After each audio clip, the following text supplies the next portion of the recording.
अस्सलाम वालेकुम ख़वातीन व हज़रात। चैनल पर आने का बहुत बहुत शुक्रिया। नए नावल की नई वीडियो पेश खिदमत है। अगर वीडियो पसंद है तो चैनल को सब्सक्राइब करना ना भूलें और कमेंट्स में अपनी आरा से ज़रूर आगाह कीजिएगा। 1851 जनूबी अफ्रीका की दूर दराज की पहाड़ी वादियाँ वो खूबसूरत था, अपने जैसों से बिल्कुल अलग, सादा, मासूम और शर्मिला था। तो वो अपने इलाके के सबसे बड़े और जांगजू कबीले के बहादुर सरदार का बेटा, जिसके नाम से दूर दराज कबीलों वाले भी कांपते थे।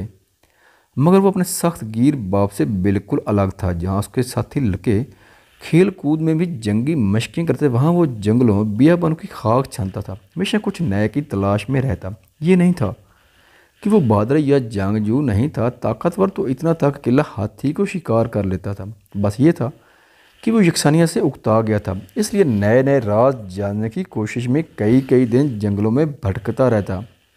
उसके बाप ने उसे कई बार मना किया था कि वो ज़्यादा दूर ना जाया करे। किसी दिन किसी दुश्मन की या आदमखोरों के कबीले के किसी फाद की उस पर नज़र पड़ गई तो कबीले का अजीम नुकसान हो जाएगा, मगर वो अनसुनी कर देता। उन्हीं दिनों उसने कबीले के पुराने जोशी को किसी से कहते सुना कि सहराब में सूरज ढलने से पहले जो बगुले उड़ते हैं, उन बगुलों की एक ख़ास सिमत होती है। उनमें एक बगुला दूसरी दुनिया का दरवाज़ा होता है, मगर उसे ढूंढना बहुत मुश्किल बल्कि नामुमकिन होता है, क्योंकि बगुले बहुत तेज़ी से सफ़र करते हैं। उनमें ख़ास बगुले को ढूंढकर उसमें समाना नामुमकिन है। इस बगुले की ख़ास पहचान ये है कि इसमें किरणों के सातों रंग होते हैं, जो सिर्फ एक पल के लिए नज़र आते हैं और फिर वो बगुला भी दूसरे बगुलों के साथ तेज़ी से गुजर जाता है। अब उसे इस खास बगुले की तलाश थी, मगर कई दिनों की कोशिश के बावजूद वो उस बगुले की तलाश में नाकाम रहा था। आज भी वो रेत की टिल्ली पर बैठा कुछ सोच रहा था। सूरज की तरफ उसकी पुश थी और नज़र बिला इरादा सामने उठी तो उसे उड़ते हुए बगुलों में से एक में कौ से कज़ा की रंगों से हल्की सी झलक दिखी। और जब तक वो वहाँ पहुँचा, बगुले कहीं के कहीं पहुँच चुके थे। लेकिन आज उसने ये राज पा लिया था कि किरणों वाला दूसरी दुनिया का दरवाज़ा मगरिब से नज़र आता है। अगले दिन उसने पूरी तैयारी के साथ आने का फैसला किया और घर वापस चला गया। घर पे किसी को नहीं बताया कि वो यकीन ना करते, बल्कि उल्टा उसे बांध लेते। अगले दिन वो वक्त से पहले उस मखसूस जगह पे पहुंच गया जहां कल उसने रंग देखे थे, और वही हवा जैसे बगुले उड़े वो तेज से पास कर भाग कर किरणों में समा गया। एक पल के लिए उसे यूं लगा जैसे वो अंधा हो गया। आंखों में रेत चली गई थी। जैसे उसने आंखें मल के देखा तो हैरान रह गया। उसके सामने एक नई दुनिया थी और हैरान कुन मंजर था। 2020 न्यूयॉर्क, अमेरिका। रात का टाइम था, फिजा में हल्की सी खुनकी थी। वो आज फिर लेट हो चुकी थी और भूख से बेहाल थी। सारा दिन स्टोर पे खड़े होकर काम करते हुए उसकी कमर अकड़ गई थी। ऊपर से ओनर की बकवास सुन सुन के कान पक गए थे और अब जल्दी जल्दी चल रही थी ताकि घर जाके कुछ खा के आराम कर सके। वो यहाँ स्कॉलरशिप पे पढ़ने के लिए आई थी। पढ़ाई का खर्चा तो यूनिवर्सिटी के ज़िम्मा था, मगर अपने गुजारे के लिए उसे पार्ट टाइम जॉब करना पड़ती थी, क्योंकि उसकी सुतली माँ ने उसे खर्चा देने से इनकार कर दिया था। ये नहीं था कि वो गरीब घर से थी, उसके बाप की शिपिंग कंपनी थी और दूसरे ममालिक के दौरों पर रहता था। वो 15 साल की थी जब उसकी वालदा के इंतकाल के बाद उसके बाप ने उसकी आया के साथ दूसरी शादी कर ली थी ताकि उसे माँ की कमी महसूस ना हो। मगर आया माँ की बजाय सेठ की बीवी बन गई, उस पर सख्ती करने लगे। वो खुद सारा टाइम पार्टीज, क्लब और जुए खानों में गुजारने लगे। नए नए पैसे का चस्का था तो एलीट क्लास में एडजस्ट होने के शौक़ में उस क्लास की दूसरी औरतों की देखा देखी वो भी हंस की चाल चलने की कोशिश में हलकान हो रही थी। अपने भूखे नंगे रिश्तेदारों को एनेक्सी में पनाह दे दी थी, जहाँ साठ सेठ के माल पे अय्याशियाँ हो रही थी और उसके लफंगे रिश्तेदार कोठी के अंदर तक घुस आए थे। एक दो ने उसके साथ बदतमीज़ी करने की कोशिश की थी, जिसके साथ उनको हड्डियां टूटने की सूरत में मिली थी, क्योंकि वो मार्शल आर्ट्स में 10 साल की उम्र से ब्लैक बेल्ट थी।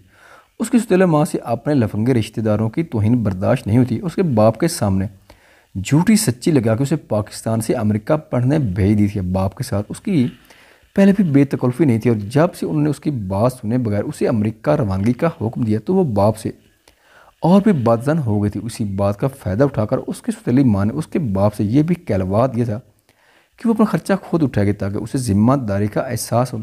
साथ शुक्र कि न्यूयॉर्क में उसकी माँ के नाम पे फ्लैट था और उसके खुद के अकाउंट में भी अच्छी खासी रकम थी, जिससे उसने इंतहाई ज़रूरत के लिए रख के जॉब स्टार्ट कर दी थी। उसे यहाँ आए 6 महीने गुजर हुए थे, مگر اس نے کسی سے دوستی کرنے کی کوشش نہیں کی تھی، بس یونس گھر اور پھر جاب۔ یہ اسٹور اس کے گھر سے 15 منٹ کی دوری پہ تھا، اس لیے وہ پیدل آتی جاتی تھی۔ برف باری کا موسم شروع ہونے والا تھا، اس لیے اسٹور پہ بھی معمول سے زیادہ رش تھا اور وہ اکثر ہی لیٹ ہو جاتی تھی۔ آج بھی وہ جلدی جلدی جا رہی تھی، کچھ سیاہ فام اس کا راستہ روک کے کھڑے ہو گئے۔ اس نے کترا کے گزرنا چاہا مگر وہ اس کے ساتھ بدتمیزی کرنے لگے اور پھر اس کی بس ہو گئی۔ تھکن اور بھوک نے اس کا دماغ مزید گرم کر دیا اور وہ ان کو سب کو جی لگا کے دھونے لگی۔ وہ لوگ تو بس گلیوں میں لوگوں کو ڈرا کے لوٹ مار کرتے تھے، کبھی کسی نے مزاحمت نہیں کی تھی، مگر یہ لڑکی تو جوں کی طرح چمٹ گئی تھی ان کو۔ اب وہ لوگ بھاگنے کی کوشش کرتے اور یہ گھیر گھیر کے مار رہی تھی۔ اتنے میں اس کی آنکھوں کے سامنے تیز روشنی کا جھماکہ ہوا اور جیسے اس نے آنکھوں پہ ہاتھ رکھے لٹیرے کو بھاگنے کا موقع مل گیا، اور وہ تو حیران ہو کے سامنے کا نظارہ دیکھ رہی تھی، جہاں اچانک روشنی کے جھماکے سے ایک عجیب حلیے کا کوئی یونانی دیوتا ظاہر ہوا تھا، جس نے پرانے زمانے کے جنگلیوں جیسا گھٹنوں تک آتا چمڑے کا لباس پہنا ہوا تھا، جس پر بیش قیمت ہیرے لگے ہوئے تھے۔ وہ چل کر پاس ہے تو سمجھے کہ شاید یہ بھی لٹیروں کا ساتھی ہے، اور اس کا دھیان بٹانے کی کوئی شوبدہ دکھایا، اس لیے اس نے پیچھے ہٹ کر فلائنگ کک مارنے کی کوشش کی، جسے اس آدمی نے راستے میں ہی روک کر ناکام بنا دیا۔ تھوڑی دیر تک تو وہ کچھ سمجھ ہی نہیں پائی کہ ہوا کیا، کیونکہ اس نے جیسے جمپ لگایا اس آدمی سے کیچ کر لیا تھا اور اب وہ اس سے اپنا آپ چھڑانے کی کوشش کر رہی تھی، مگر وہ بجائے چھوڑنے کے کسی اجنبی زبان میں کچھ بڑ رہا تھا۔ قریب تھا کہ غصے میں اس کے کانوں سے دھواں نکلنے لگتا۔ اس نے اسے چھوڑ دیا اور وہ زیر لب اسے گالیاں دیتی گھر کو بھاگے، یہ دیکھے بغیر کہ وہ بھی اس کے پیچھے بھاگنے لگا تھا۔ وہ وہاں سے ایسے سر پٹ بھاگے تھے کہ جیسے بھوت دیکھ لیو۔ گھر آ کے بھی کافی دیر صوفے میں بیٹھی سانس درست کرتی رہی اور ساتھ ہی اس غیر معمولی طاقت والے عجیب انسان کے بارے میں سوچ رہی تھی۔ اس کی فلائنگ کیک کے سامنے اچھے نہیں ٹیک پاتے تھے، مگر اس آدمی سے کسی کھلونے کی طرح کیچ کر لیا تھا۔ اسے رہ کے غصہ آ رہا تھا اس پر۔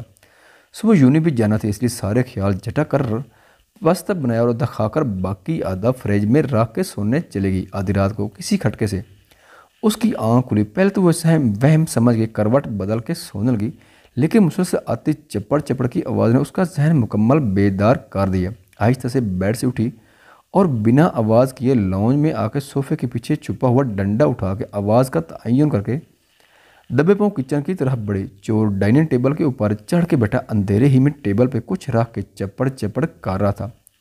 اس نے ایک ہاتھ میں ڈنڈا پکڑ کے دوسری سے لائٹ جلے اور جیسے ڈنڈا اوپر اٹھا کے چور کے سر پہ مارنے لگا، اسی دم چور لائٹ سے بدک کر پیچھے پلٹا۔ چور کو دیکھ کے حیرت کے مارے اس کا ڈنڈے والا ہاتھ ہوا میں ہی اٹھا رہ گیا، کیونکہ وہ چور وہی پر اسرار اور طاقتور آدمی تھا جس نے اسے ہوا میں ہی دبوچ لیا تھا۔ وہ غصے اور حیرت کی شدت سے چلائی، تمہاری ہمت کیسی ہوئی میرے گھر میں گھسنے کی اور میرے کچن میں بیٹھ کے میرا کھانا کھانے کو؟ کہتے ساتھ اس نے پاستے کا پیالہ اٹھا کے اس کے سر پہ الٹ دیا۔ وہ جو دونوں ہاتھ اسے ٹھنڈے ڈبے میں سے نکال کے وہ مزیدار سی چیز کھا رہا تھا، سر پہ پیالہ الٹنے سے بخلا کے کھڑا ہو گیا۔ میں پوچھتی ہوں کہ تم کون ہو اور اندر کیسے آئے؟ جواب دو ورنہ میں پولیس کو بلوا لوں گی۔ پہلے اردو میں چیخ کے اب انگلش میں پوچھ لوں، مگر اسے کچھ سمجھ میں آتا تو وہ جواب دیتا۔ وہ اپنی زبان میں کچھ بولنے جا رہا تھا۔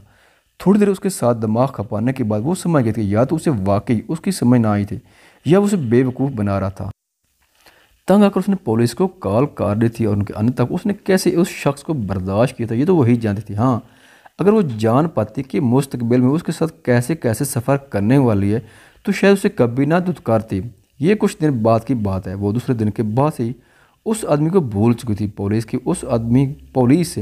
کہ اس آدمی کو لے جانے کے اگلے دن اس کے بارے میں بہت کچھ خبروں میں آیا تھا۔ کہا جا رہا تھا کہ وہ ٹائم ٹریولنگ کر کے مستقبل میں آیا ہے۔ اسے پرانی زبانوں کے ماہرین کے حوالے کر دیا گیا تھا، اور یہ ثابت ہونے پر کہ وہ واقعی ماضی کا انسان ہے اسے دنیا کے تمام ممالک کے لیے ویزا جاری کر دیا گیا تھا اور وہ کہیں بھی آ جا سکتا۔ اس پرس سے پابندی ہٹا دی گئی تھی اور اسے GPS ڈیوائس دے دی گئی تاکہ وہ کہیں کھو نہ جائے۔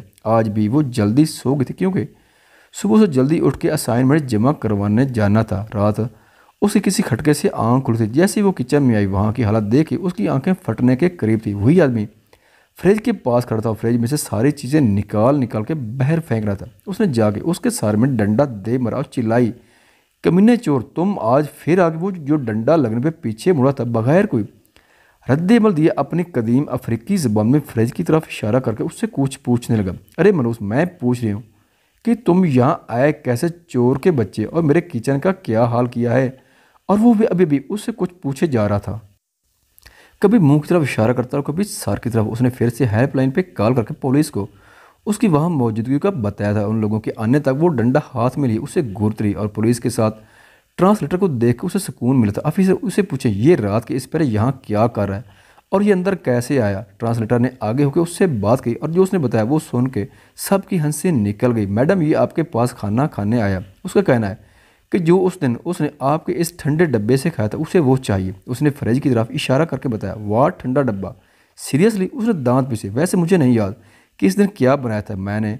और उसे पूछे कहाँ से आया ये अंदर? वो घूरते हुए बोले। जैसे इस आदमी ने पूछा तो उसने लाउंज की बालकनी की तरफ इशारा किया। क्या मतलब? ये पाइप से चढ़ के मेरी बालकनी उतरा? मगर इसको कैसे पता मैं यहाँ रहती हूँ?